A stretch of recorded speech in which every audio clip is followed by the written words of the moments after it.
తెలంగాణ స్టేట్లో నిర్వహిస్తున్నటువంటి teacher eligibility టెస్ట్కి సంబంధించి మనము సాంఘిక శాస్త్రం పేపర్ 2కి సంబంధించి ఈరోజు మనం చర్చించుకుందాం.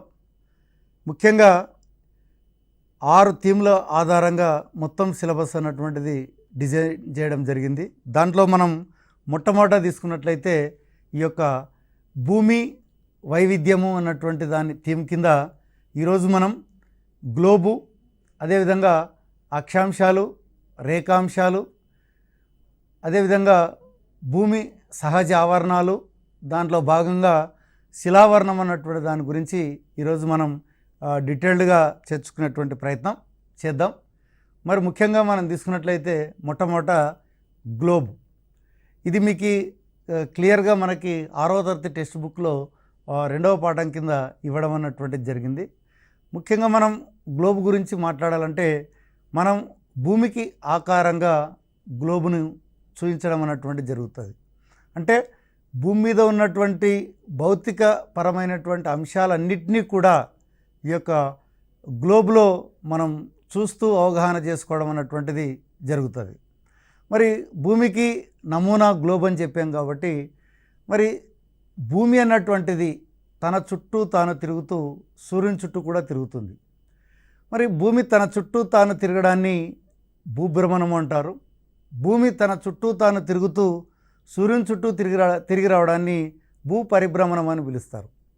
మరి భూమి తన చుట్టూ తాను తిరుగుతున్నప్పుడు దానికంటూ ఒక ఏమంటారు దారి అన్నటువంటిది, అంటే మార్గం అన్నటువంటిది మీరు చూడవచ్చు అన్నట్టు. అంటే నిర్ణీత మార్గంలో మాత్రమే అది భూమి ఎప్పుడు కూడా తిరుగుతూ ఉంటుంది. దాన్నే ఏమని పిలుస్తారంటే కక్ష అని పిలుస్తారు. అంటే ఏమి, భూమి తన చుట్టూ తాను తిరిగేటువంటి మార్గాన్ని ఏమని పిలుస్తారంటే కక్ష అని పిలుస్తారు. ఇంకోటి మరి ఈ కక్ష తలము అంటే ఏంటంటే మనం తీసుకున్నట్లయితే భూమి తన చుట్టూ తాను తిరుగుతూ సూర్యుని చుట్టూ తిరిగేటప్పుడు 23.5 డిగ్రీలు వంగి తిరగడం అన్నటువంటిది జరుగుతూ ఉంటుంది. కాబట్టి ఆ కక్షతలం ఎన్ని డిగ్రీలు ఉంటుందంటే ఈ యొక్క 23.5 డిగ్రీలు వంగి తిరుగుతూ ఉంటుంది. కాబట్టి అప్పుడప్పుడు మనకి ఈ యొక్క కక్షతలము భూమి తన చుట్టూ తాను సూర్యుని చుట్టూ తిరిగేటప్పుడు ఎన్ని డిగ్రీలు వంగి తిరుగుతుందని మనకు బిట్ అడగడానికి అవకాశం ఉంది. కాబట్టి 23.5 డిగ్రీలు వంగి తిరుగుతుందని చెప్పవచ్చు.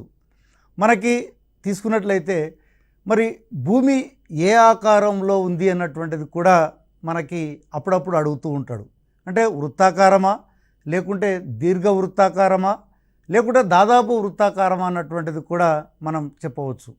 కానీ ఇక్కడ మరి రియల్గా చెప్పాలంటే భూమి పూర్తి వృత్తాకారంగా ఉండదు, వృత్తాకారంగా తిరగదు. అదేవిధంగా పూర్తి దీర్ఘ వృత్తాకారంలో తిరగదు.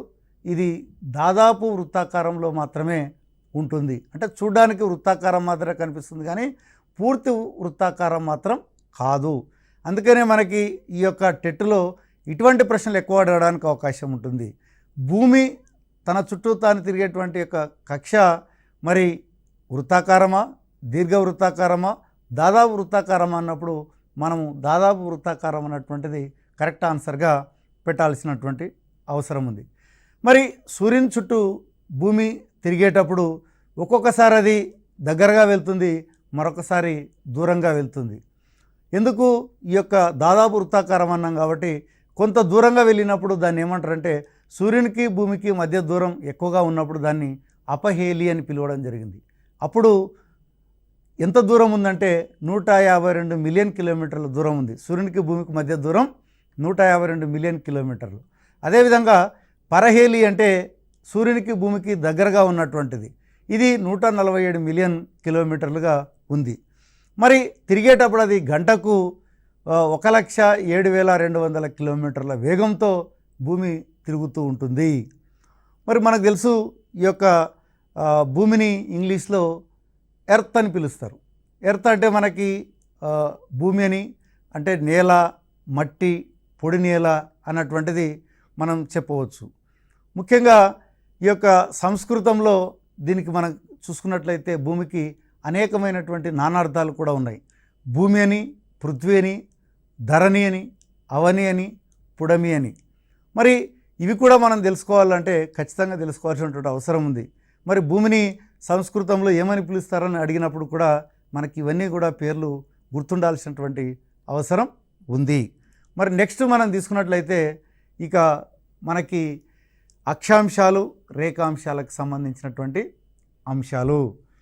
మరి మనకు తెలుసు ఈ యొక్క భూమి మీద ఈ యొక్క అక్షాంశాలు రేఖాంశాలు అన్నటువంటి ఊహారేఖలు మనము గీసుకోవడం అన్నటువంటిది జరిగింది.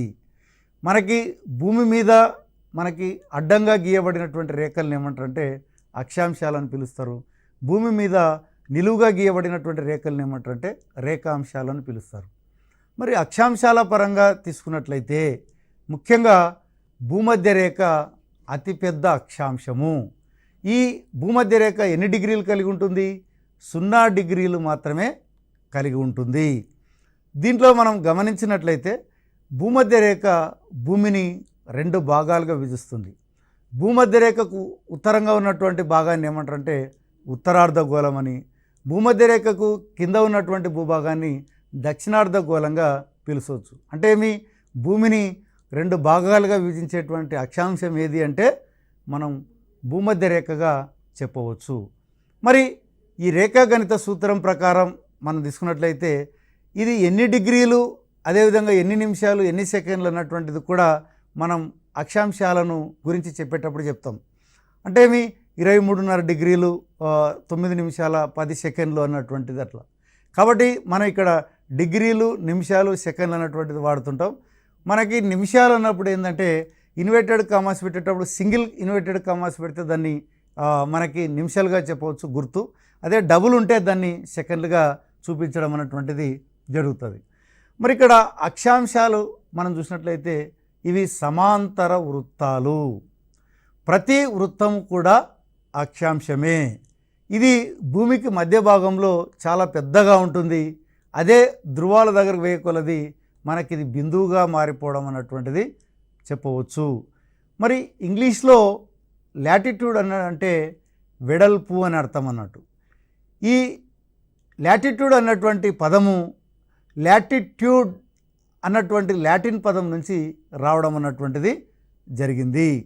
కాబట్టి అప్పుడప్పుడు ఇంగ్లీష్లో ఉన్నటువంటి లాటిట్యూడ్ అన్నటువంటి పదము ఏ పదం నుంచి వచ్చింది అన్నప్పుడు మనకి గ్రీకా, లాటినా, సంస్కృతమా అన్నటువంటిది అడుగుతూ ఉంటారు. కాబట్టి ఇప్పుడు మనం ఏం చేయాలంటే లాటిన్ పదంగా మనం ఆన్సర్ చెప్పాల్సినటువంటి అంశం ఉంది. మరి ఇక్కడ అక్షాంశాల యొక్క విలువలు తీసుకున్నట్లయితే ఇది 0 డిగ్రీ మొదలుకొని 90 డిగ్రీల వరకు ఉన్నాయి. 0 డిగ్రీ కంటే తక్కువ లేవు, 90 డిగ్రీల కంటే ఎక్కువ లేవు. ఇవి ఉత్తరాన 90 డిగ్రీలు, దక్షిణాన 90 డిగ్రీలు ఉంటాయి. మొత్తం 180 అక్షాంశాలు మాత్రము ఉంటాయి. ఇది భూమధ్య రేఖను మినహాయించి 180 అక్షాంశాలు. ఒక్కొక్కసారి ఎగ్జామ్లో మనకి కన్ఫ్యూజ్ చేయడానికి భూమధ్య రేఖ కలుపుకొని మొత్తం అక్షాంశాల సంఖ్య ఎంత అన్నటువంటిది అడుగుతూ ఉంటాడు. మనకి కామన్గా 180 అన్నటువంటిది మనం ఫిక్స్ చేసుకొని ఉంటాం. కానీ ఇక్కడ అందుకనే ఉత్తర అక్షాంశాన్ని కర్కట రేఖ అంటారు. 23.5 డిగ్రీల దక్షిణ అక్షాంశాన్ని మకర రేఖ అని పిలుస్తారు. 66.5 డిగ్రీల ఉత్తర అక్షాంశాన్ని ఆర్కిటిక్ వలయం అంటారు. అదేవిధంగా 66.5 డిగ్రీల దక్షిణ అక్షాంశాన్ని అంటార్కిటికా వలయం అని పిలుస్తారు. ఇక 90 డిగ్రీలది ఉత్తర ధ్రువము, 90 డిగ్రీలు దక్షిణ ధ్రువం అన్నటువంటిది మనము ప్రధానమైనటువంటి అక్షాంశాలను మనం చూడవచ్చు. ఇక నెక్స్ట్ రేఖాంశాల పరంగా తీసుకున్నట్లయితే ఈ రేఖాంశాలను ఇంగ్లీష్లో లాంగిట్యూడ్ అని పిలుస్తారు. అక్షాంశాలను ఏమన్నాం? లాటిట్యూడ్ అన్నాం. ఇంగ్లీష్ రేఖాంశాలను లాంగిట్యూడ్ అంటున్నాం. అక్కడనేమో లాటిట్యూడ్ అంటే వెడల్పు అన్నాం, లాంగిట్యూడ్ అంటే మాత్రం ఇక్కడ పొడవు. కాబట్టి లాంగిట్యూడో అన్నటువంటి లాటిన్ పదం నుండి లాంగిట్యూడ్ అన్నటువంటి ఇంగ్లీష్ పదము పుట్టుకురావడం జరిగింది. అందుకని ఇక్కడ కూడా మనకి లాంగిట్యూడ్ అన్నటువంటి ఇంగ్లీష్ పదము ఏ భాష నుంచి వచ్చిందన్నప్పుడు మనం ఖచ్చితంగా లాటిన్ పదం అన్నటువంటిది గుర్తుండాల్సినటువంటి అవసరం ఉంది. ముఖ్యంగా మరి రేఖాంశాలన్నీ కూడా అర్ధవృత్తాలుగా చెప్పవచ్చు. మనం అక్షాంశాలు ఏమన్నాం? అవి వృత్తాలు అన్నాం.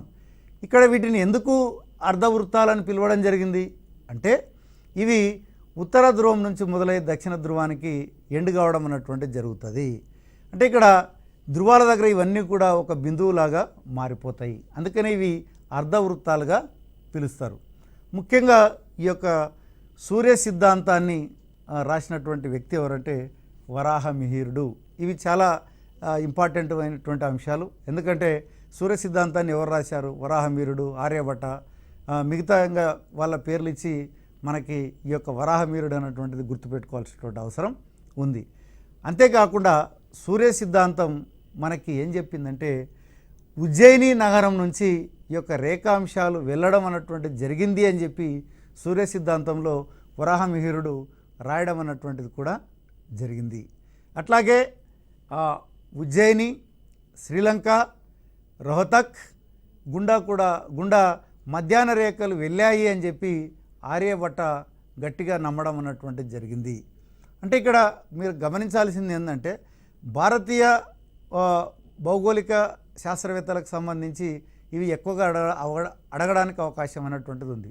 ఉజ్జయిని, శ్రీలంక, రోహతక్ గుండా మధ్యాహ్న రేఖలు వెళ్ళాయని చెప్పినటువంటి వ్యక్తి ఎవరు అంటే అప్పుడు మనకు ఆర్యభట్ట అన్నటువంటిది చాలా క్లియర్గా తెలిసి ఉండాలి.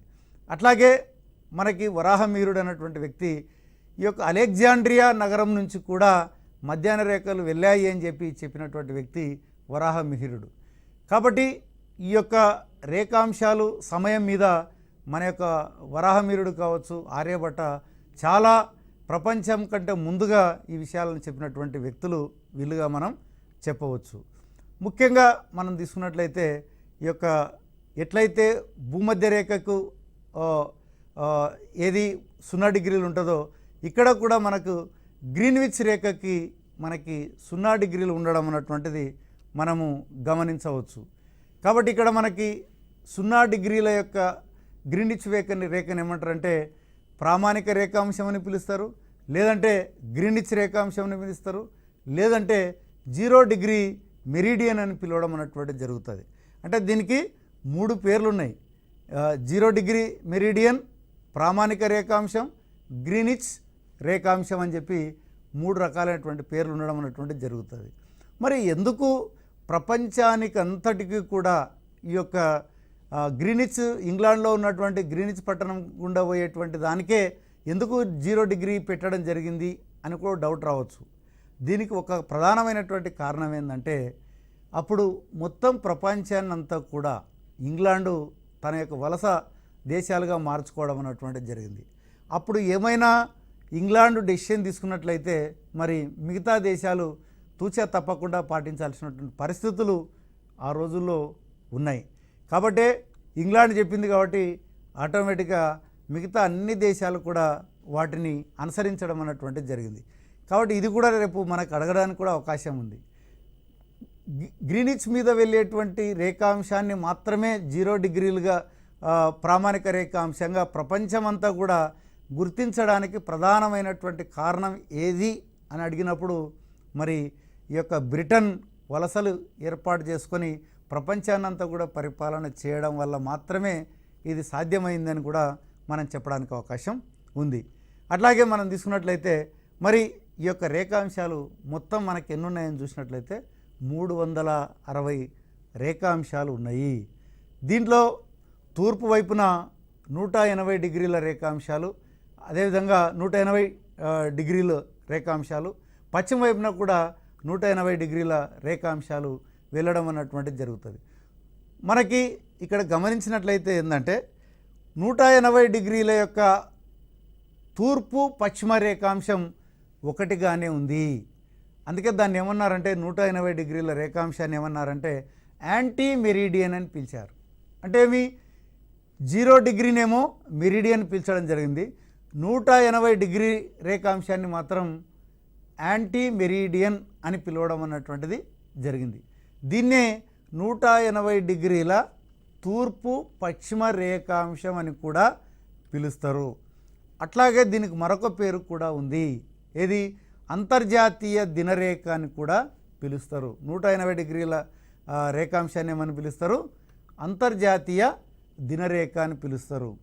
కాబట్టి ఇక్కడ మనం చెప్పేటువంటి ప్రతి పాయింట్ కూడా మనకి ఏదంటే బిట్ రూపంలో అడగడానికి చాలా చాలా అవకాశాలు ఉన్నాయి. ఇక్కడ కూడా మనం చూసినట్లయితే మెరీడియన్ అన్నటువంటి ఇంగ్లీష్ పదము మెరీడియనస్ అన్నటువంటి లాటిన్ పదం నుంచి రావడం అన్నటువంటిది జరిగింది. కాబట్టి ఇక్కడ మీరు గమనించినట్లయితే మ్యాక్సిమం ఈ యొక్క అక్షాంశాలు రేఖాంశాలకు సంబంధించి లాటిన్ భాష ఎక్కువ ప్రభావం ఎక్కువగా ఉంది అన్నటువంటిది మనకి తెలుస్తూ ఉంది. అట్లాగే మనం చూసినట్లయితే భూమి తన చుట్టూ తాను తిరిగేటప్పుడు మరి ఎంత టైం పడుతుంది? 24 గంటల సమయం పడుతుంది. అందుకనే మనకి భూభ్రమణం వల్ల కలిగేటువంటి ప్రయోజనం ఏంటంటే పగలు రాత్రి ఏర్పడడం అనేటువంటిది మనకు తెలుస్తూ ఉంది.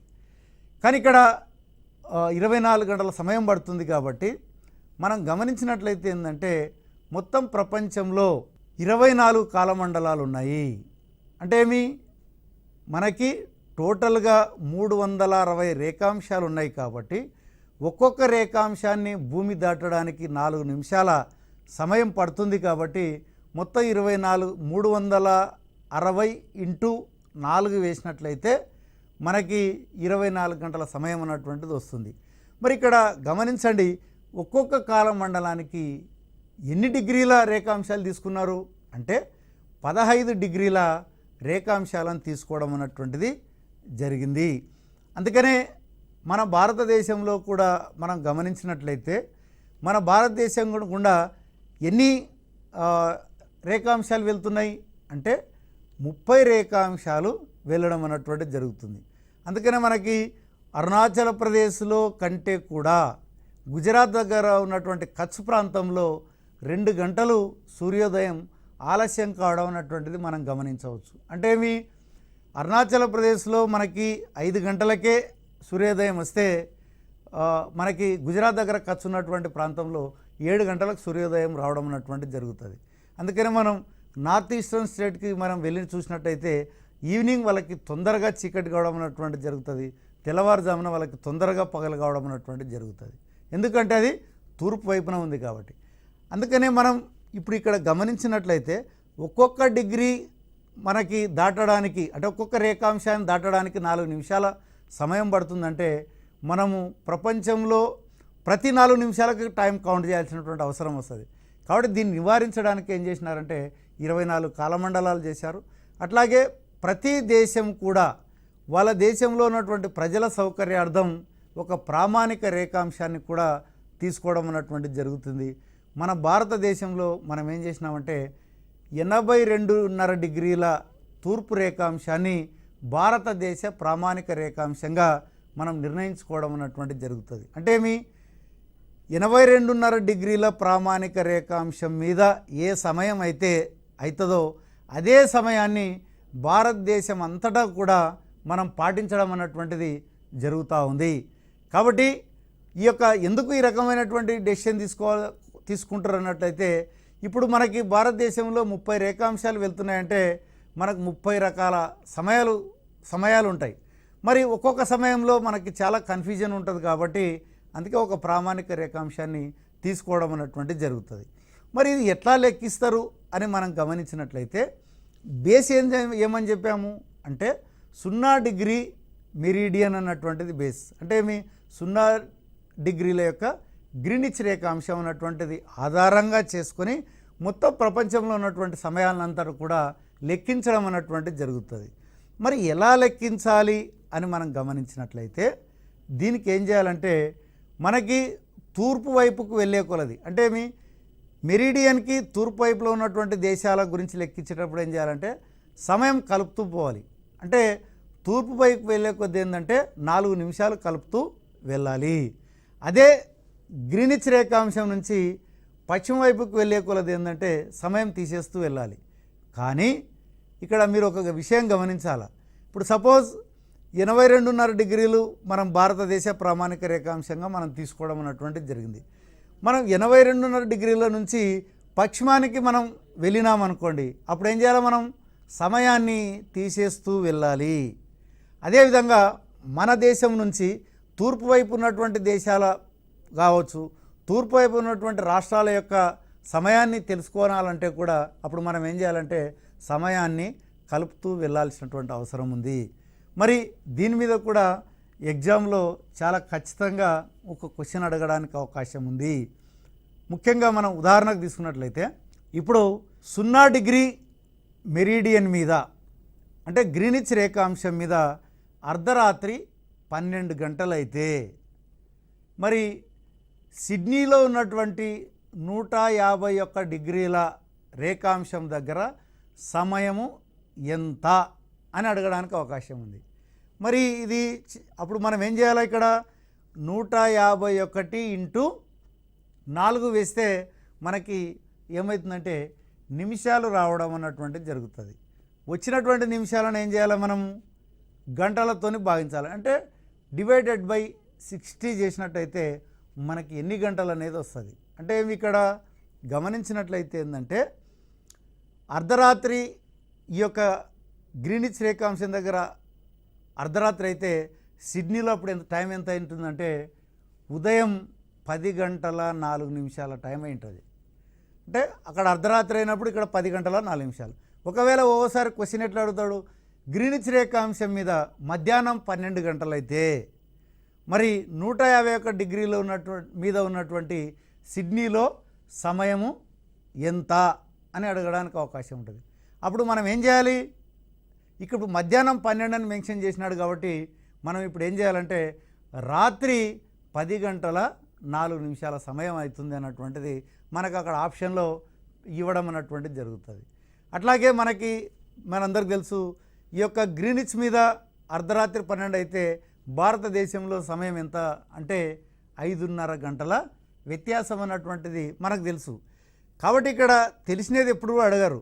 పర్టికులర్గా ఒక రేఖాంశం ఇచ్చి ఆ రేఖాంశం మీద సమయం ఎంత అన్నటువంటిది అడుగుతుంటారు. అలాంటప్పుడు మనకేందంటే తూర్పు వైపుకు వెళ్ళే కొలది కలపడం అన్నటువంటిది మన మైండ్లో ఉండాలి. పశ్చిమం వైపు వెళ్ళే కొలది తీసివేయడం అన్నటువంటిది మన మైండ్లో ఉంటే ఎప్పుడు ఏ రకమైనటువంటి ప్రశ్న అడిగినా కూడా దీని మీద మనం ఆన్సర్ చేయవచ్చు.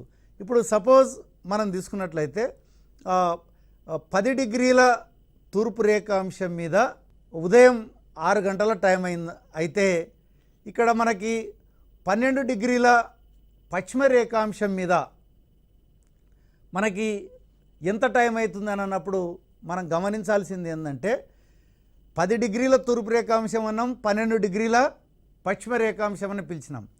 కాబట్టి ఇక్కడ మనం పశ్చిమానికి వెళ్ళినప్పుడు ఏమవుతుంది? 0కు 10 అవుతాయి, మళ్ళీ 0 నుంచి అక్కడ 12 అవుతుంది. అంటే ఇక్కడ చూడండి చిన్న కన్ఫ్యూజన్ మీరు గమనించాలా. 10 డిగ్రీలు ఉన్నప్పుడు 10 నుంచి 0కి మధ్యలో 10 రేఖాంశాలు ఉంటాయి. అట్లాగే 0 నుంచి 12 వరకు 12 ఉంటాయి. అంటే టోటల్గా ఏంటంటే మనం 22 ఇంటూ 4 వేస్తేనే మనకి కరెక్ట్గా ఎంత టైం అవుతుంది అన్నటువంటిది రావడం అన్నటువంటిది జరుగుతుంది. కాబట్టి ఇలాంటి కన్ఫ్యూజన్ కూడా కొంత అడగడానికి అవకాశం ఉంది. మీరు దీని మీద చాలా తరోగా 1-2 ప్రాక్టీస్ చేసినట్టయితే మీరు ఈజీగా ఎటువంటి ప్రశ్న అడిగా కూడా దీని మీద మనం సమాధానం రాయవచ్చు. ఇక మనం నెక్స్ట్ మనం తీసుకున్నట్లయితే శిలావరణం అన్నటువంటిది మనం గమనించవచ్చు. దీన్ని లిథోస్పియర్ అంటారు. గ్రీక్ భాషలో లిథో అంటే శిల లేదా రాయి అని పిలుస్తారు. స్పెయిరా అంటే గోళము లేదా బంతి అని పిలుస్తారు. ఇక్కడ మీరు గమనించండి, అక్కడేమో లాటిన్ వస్తే ఇక్కడ మళ్ళీ గ్రీక్ రావడం అన్నటువంటిది జరిగింది. ముఖ్యంగా మనం చూసినట్టయితే శిలావరణం అంటే ఏం లేదు, మనం ప్రజెంట్గా నివసించేటువంటి ఆవరణం ఏదంటే శిలావరణమే. దీంట్లో మనం తీసుకున్నట్లయితే మొదటి శ్రేణి భూస్వరూపాలు అంటే ఏంటంటే ఖండాలు, మహాసముద్రాలు. అంటే ఇవి మొత్తం భూమి ఏర్పడిన తర్వాత మొట్టమొదట ఏర్పడినటువంటి భూస్వరూపాలు కాబట్టి దీన్ని ఏమన్నారంటే మొదటి శ్రేణి భూస్వరూపాలుగా పిలవడం అన్నటువంటిది జరుగుతుంది. ఇవి ఖండాలు, మహాసముద్రాలు. రెండవ శ్రేణి భూస్వరూపాలు అన్నప్పుడు ఏమి? పర్వతాలు, పీఠభూములు, అదేవిధంగా మైదానాలు. ఇవి రెండవ శ్రేణి భూస్వరూపాలు. రేపు ఎగ్జామ్లో కూడా ఈ ప్రశ్న ఎక్కువగా అడగడానికి అవకాశం ఉంది. రెండవ శ్రేణి భూస్వరూపానికి ఉదాహరణ అంటే దాంట్లో మనకి పర్వతాలు ఇవ్వడం, అదేవిధంగా ఈ యొక్క ఖండాలు, మహాసముద్రాలు, లోయలు అని ఇచ్చినాడు అనుకోండి, మనకి పర్వతాలు కరెక్ట్ ఆన్సర్ అవుతుంది. అట్లాగే ఇప్పుడు భూమిలో కూడా మనం చూస్తున్నాం, మనం ఉన్నటువంటి భూమి కూడా ఒక 7 పెద్ద పలకలుగా ఉండడం అనేటువంటిది కూడా మనం గమనించవచ్చు. అంటే ఈ పలకలుగా ఎందుకు విభజించారంటే ఇక్కడ మనకి భూమి కొన్ని పలకలుగా పెద్ద పెద్ద పలకలుగా ఉంది కాబట్టే మనకి ఈ యొక్క భూకంపాలు కానివ్వండి, అదేవిధంగా సునామీలు కానీ రావడం అన్నటువంటి జరిగింది. ఇక్కడ మనం బాగా గమనించినట్లయితే ఇప్పుడు మన దగ్గర ఉన్నటువంటి హిమాలయాలు ఎట్లా ఏర్పడినాయి అన్నటువంటి చూసినట్లయితే ఈ యొక్క యురేషియా పలకాన్ని ఇండియా పలకం నెట్టడం వల్ల ఏమైందంటే అవి పైకి వచ్చి ఈ యొక్క హిమాలయాలుగా ఏర్పడడం అన్నటువంటిది జరిగింది. కాబట్టి ఇప్పుడున్నటువంటి హిమాలయాలు ఏర్పడడానికి కారణం ఏంటంటే ఈ యొక్క యురేషియా పలకాన్ని ఇండియా పలకం నెట్టడం వల్ల ఈ యొక్క హిమాలయాలు ఏర్పడడం అనేది జరుగుతుంది. అందుకని మీరు గమనించవచ్చు, ఈ నేపాల్ పాకిస్తాన్లో ఎక్కువ మటుకు మనం భూకంపాలు ఉండడం అన్నటువంటిది గమనించవచ్చు. ఎందుకంటే ఎక్కడైతే రెండు పలకలు దగ్గరగా ఉంటాయో అక్కడ భూకంపాలు అదేవిధంగా ఈ యొక్క సునామీలు రావడానికి అవకాశం ఉంది. అదేవిధంగా మనం తీసుకున్నట్లయితే ఎక్కడైతే రెండు పలకలు దగ్గర ఉంటాయో అక్కడ అగ్నిపర్వతాలు కూడా ఎక్కువగా సంభవించడానికి అవకాశం ఉంది.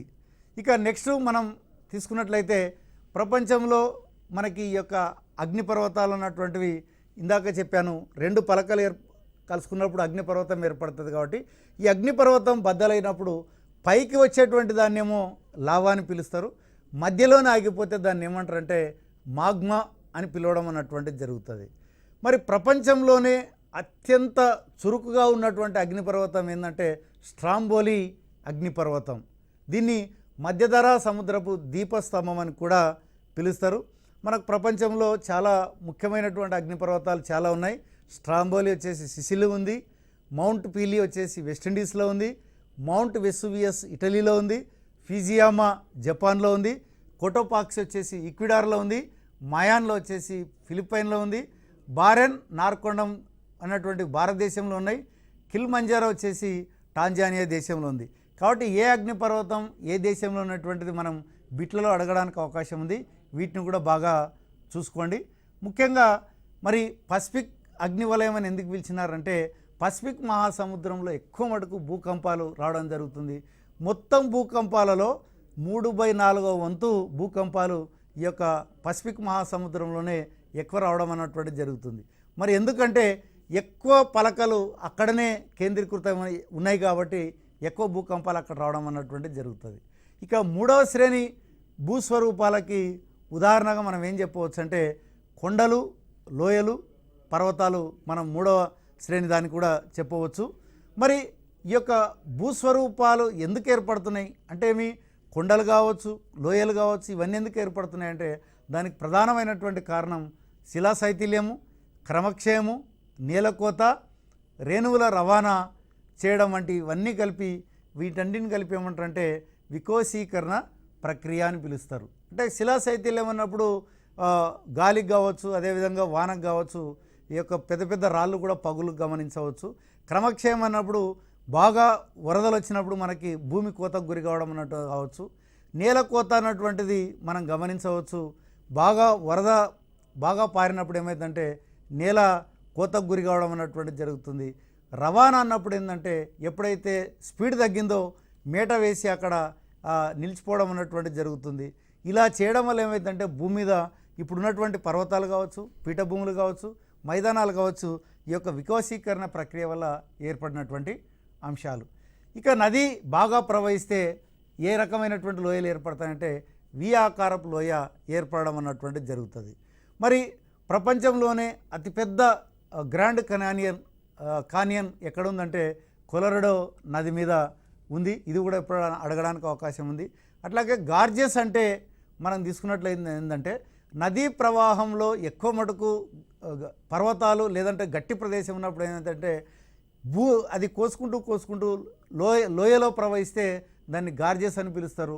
గార్జెస్కి ప్రధానమైనటువంటి లక్షణం ఏంటంటే ఈ యొక్క గార్జెస్ ప్రవహించేటువంటి 2 గోడలు కూడా చాలా నిటారుగా ఉండడం అన్నటువంటిది మనం గమనించవచ్చు. దానికి ఉదాహరణగా మనం బైసన్ గార్జ్ అన్నటువంటిది మనకి పాపికొండల దగ్గర ఉంది. అదేవిధంగా ఇండస్ గార్జ్ అన్నటువంటిది మనకు జమ్మూ కాశ్మీర్లో మనం చూడవచ్చు. అదేవిధంగా ఈ యొక్క కృష్ణా గోదావరి డెల్టాలు ఎట్లా ఏర్పడినాయంటే ఈ యొక్క గోదావరి కృష్ణా నదులు తీసుకొచ్చేటువంటి ఒండ్రు నేలల వల్ల మనకి ఇవి ఏర్పడడం అన్నటువంటి జరిగింది. అట్లాగే మనకి గ్రీక్ అక్షరమైనటువంటి డెల్టా అన్నటువంటిది కూడా ఎట్లా వచ్చిందంటే ఈ యొక్క ఒండ్రు మట్టి పెట్టి పెట్టి ఆకారం డెల్టా రూపంలో కనిపించింది కాబట్టి డెల్టా అని చెప్పడం జరిగింది. అదేవిధంగా ప్రపంచంలో అతిపెద్ద డెల్టా ఏంటంటే సుందర్బన్ డెల్టాగా మనం చెప్పవచ్చు. ఇక్కడ హిమానీ నదాలు ఎట్లా ఏర్పడతాయని కూడా అడగడానికి అవకాశం ఉంది. గురుత్వాకర్షణ శక్తి వల్ల ఈ యొక్క హిమానీ నదాలు ఏర్పడతాయి.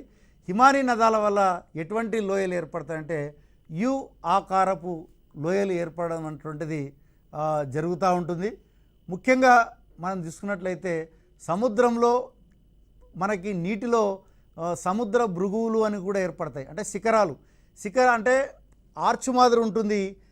ఈ యొక్క సముద్రాల యొక్క తాకిడికి తగిలి అవి పోయి తర్వాత ఈ యొక్క భృగు ఆకారంలో శిఖరం ఆకారంలో మనం అవి ఏర్పడతాయి. ముఖ్యంగా ఆగ్రము అంటే ఏంటంటే ఏదైతే సముద్రంలోనికి చొచ్చుకొచ్చినటువంటి భూభాగాన్ని ఏమని పిలుస్తారంటే ఆగ్రము అని పిలుస్తారు. ఇది ముఖ్యంగా బిట్లలో అడగడానికి అవకాశం. సముద్రంలోకి చొచ్చుకొచ్చినటువంటి భూభాగం ఆగ్రం. అఘాతాలు అంటే ఏంటంటే భూమిలోనికి చొచ్చుకొని వచ్చినటువంటి సముద్ర భూభాగాన్ని అఘాతము అని పిలుస్తారు. ముఖ్యంగా ఇవి తీసుకున్నట్లయితే ఎడారి ప్రాంతంలో ముఖ్యమైన మనకి లోయస్ మైదానాలు అన్నటువంటివి ఎడారి ప్రాంతంలో మనం గమనించవచ్చు. ముఖ్యంగా ఎడారిలో వీచేటువంటి గాలులు బాగా వీస్తాయి కాబట్టి దాంట్లో ఉన్నటువంటి మెత్తటి పదార్థం మనకి లోయస్ అని పిలుస్తారు. అది ఆ యొక్క ఆ చుట్టూ ఉన్నటువంటి ప్రాంతంలో గాలికి వీచి ఆ చన్నటి పదార్థం అక్కడ పోయి నిక్షేపం కావడం వల్ల ఏమైందంటే చాలా సారవంతమైనటువంటి లోయస్ మైదానాలు ఏర్పడడం అన్నటువంటిది జరిగింది. ఇక్కడ పంటలు కూడా మనకి చాలా బాగా పండడం అన్నటువంటిది కూడా మనకి లోయస్ మైదానాల్లో మనం చూడవచ్చు. కాబట్టి మనకి ఈ యొక్క పాఠంలో తీసుకున్నట్లయితే మనము ఈ భూమి అదేవిధంగా అక్షాంశాలు రేఖాంశాలు ముఖ్యంగా మనం తీసుకున్నట్లయితే ఈ యొక్క శిలావర్ణానికి సంబంధించి డీటెయిల్గా మనం చెప్పుకోవడం అన్నటువంటిది జరిగింది. దీనికి ప్రధానంగా మీరు బాగా గుర్తుపెట్టుకోవాల్సింది ఏంటంటే మొదటి శ్రేణి భూస్వరూపాలు, రెండవ శ్రేణి భూస్వరూపాలు, మూడవ శ్రేణి భూస్వరూపాలు అన్నటువంటివి మనకి 3 రకాలైనటువంటివి ఉంటాయి. వాటికి ఎగ్జాంపుల్స్ అన్నటువంటిది కూడా మీరు బాగా చూసుకోండి. ముఖ్యంగా హిమానీ నదాలు ఎట్లా ఏర్పడతాయి అన్నటువంటిది గురుత్వాకర్షణ శక్తి వల్ల ఏర్పడతాయన్నటువంటిది కూడా మనము చెప్పవచ్చు. అట్లాగే ఈ యొక్క ఆగ్రం అంటే ఏంది, అఘాతాలు అంటే ఏంది అన్నటువంటిది కూడా మీరు బాగా చూసుకోండి. మరి మనం ఇవన్నిటినీ కూడా ఒకసారి ఈ యొక్క టీషాట్లో ప్రసారం అయ్యేటువంటి ఈ వీడియోలని 1-2 సార్లు మీరు చూసినట్లయితే మంచి ఈ టాపిక్ మీద మరింత మీరు గ్రిప్పు సంపాదించడానికి అవకాశం ఉంటుంది. మళ్ళీ మరొక టాపిక్తో మళ్ళీ ఒకసారి కలుద్దాం. అంతవరకు సెలవు. నమస్కారం.